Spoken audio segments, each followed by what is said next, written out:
À partir du site glitch.com, je vais créer mon compte en cliquant sur Sign In où plusieurs options me sont proposées.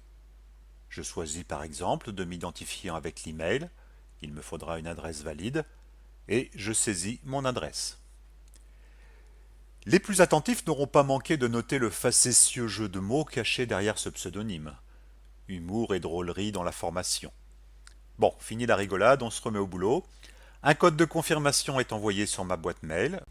Je clique sur le lien qui vient de m'être envoyé et me voici connecté sur le site Glitch. Je vais maintenant rechercher le projet qui va me permettre de démarrer en douceur. Le nom du projet est INSP-Cosmos, attention, -8.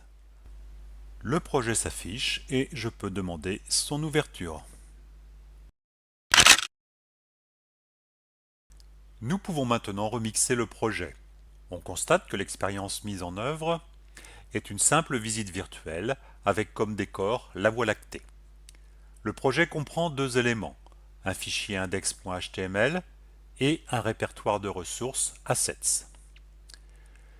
Les expériences de réalité virtuelle générées par Ephraim sont au format WebXR, ce qui veut dire, entre autres, qu'informatiquement, notre expérience se présentera sous forme d'un site web dont le fichier index.html sera la porte d'entrée du site.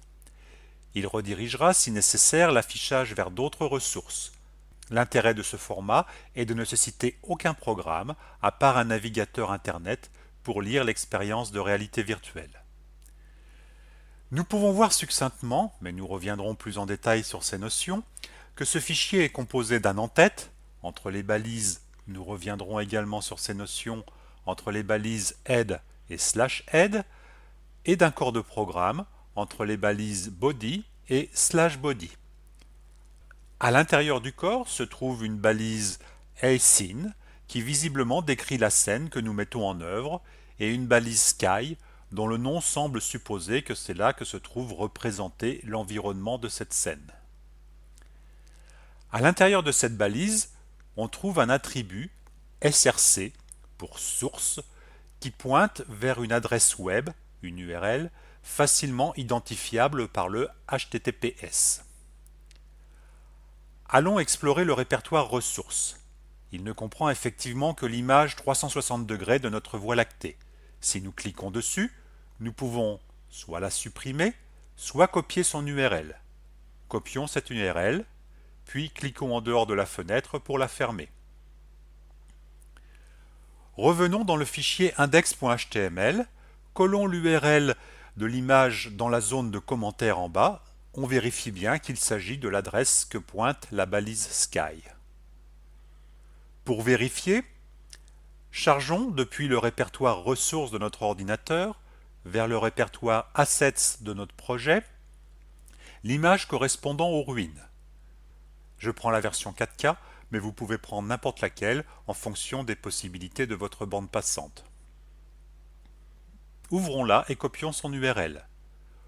Revenons dans le fichier index.html et remplaçons la valeur de l'attribut source de la primitive sky par la nouvelle URL. Attention de ne pas supprimer les guillemets et de bien copier l'intégralité de l'URL. Au miracle de la vie, on vérifie bien que l'affichage a changé. Affichons maintenant notre expérience dans un nouvel onglet, puis ouvrons par CTRL-ALT-I ou commande-ALT-I sous Mac OS l'inspecteur graphique. On peut se déplacer dans l'espace graphique de développement par clic glissé de la souris et zoomer avec la molette. Nous constatons, dans le panneau de gauche, la présence de 4 objets dont nous reparlerons plus tard. Intéressons-nous simplement à la primitive Sky. Si nous la sélectionnons, nous pouvons constater, dans le panneau de propriétés qui s'affiche à droite de l'écran, qu'il s'agit d'une sphère de rayon important, 500 unités, dont la source correspond bien à l'URL que nous venons de copier. Plaçons le curseur de la souris dans la partie graphique, zoomons vers l'arrière avec la molette de la souris sur une grande amplitude, et on peut voir que nous sommes bien en présence d'une sphère, tapissée à l'intérieur par l'image que nous y avons placée. Tel ce personnage sur la gravure dite de Flammarion, nous avons soulevé la sphère enveloppant le monde et percé le mystère divin. Le châtiment sera terrible. Bon, en attendant la punition divine, nous allons améliorer notre programme. Notre projet va comprendre 2 images panoramiques HDR d'un poids informatique conséquent. Il serait souhaitable que ces 2 ressources soient préchargées à l'ouverture de l'expérience et non uniquement au moment de leur appel, ce qui nuirait à la fluidité de l'expérience. Il existe avec Frame une balise A-Assets, le A pour Frame, Assets pour ressources, qui permet de déclarer des ressources.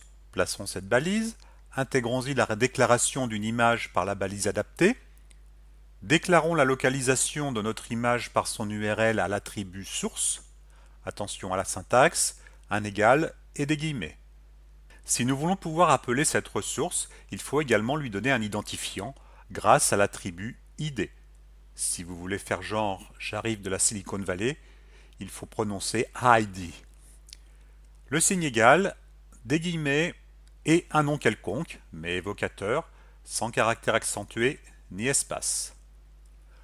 On copie et colle cette ligne pour la seconde image, on modifie l'identifiant et l'URL que nous avions laissé dans la zone de commentaires. Pour appeler la donnée, il suffit maintenant de modifier l'attribut source de la primitive sky. Attention à la syntaxe, un égal, des guillemets, un dièse, dit hashtag pour faire genre, ce dernier servant à préciser au programme que ce qui suit est un identifiant.